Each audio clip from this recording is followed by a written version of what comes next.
Three young murder suspects were back in court today, facing charges in the shooting death of a taxi driver. As Joe Webb tells us, police think they were in the middle of a botched robbery that turned deadly.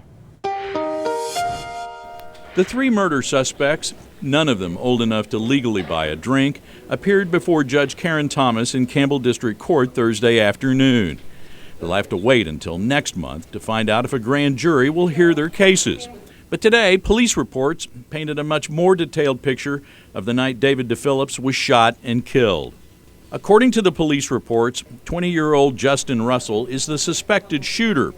Surveillance video obtained by police at 9th and Saratoga show a man getting out of a white Saturn near the intersection, approaching DePhillips's cab, and eventually pulling a gun and firing. A witness in the cab identified Russell as the shooter. DePhillips and the witness drove off after the shooting and made it a few blocks before he crashed into several cars and hit a tree near 10th and Washington. 19-year-old Elisa Baker, according to the police reports, was the driver of the white Saturn.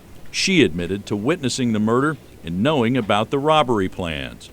The arrest came about because of some attentive police work. About 14 hours after the shooting, a Newport officer spotted the white Saturn on the street and pulled it over. During that traffic stop, he saw a bullet on the floor of the car, the same caliber as the weapon that killed David DePhillips.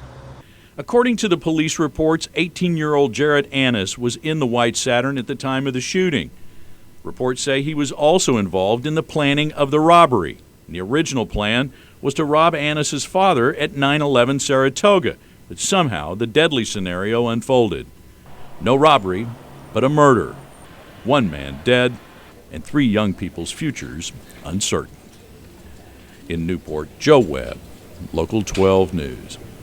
Newport police recovered what they think is the murder weapon. It was returned to them after the shooting suspect exchanged it for drugs and cash in Cincinnati.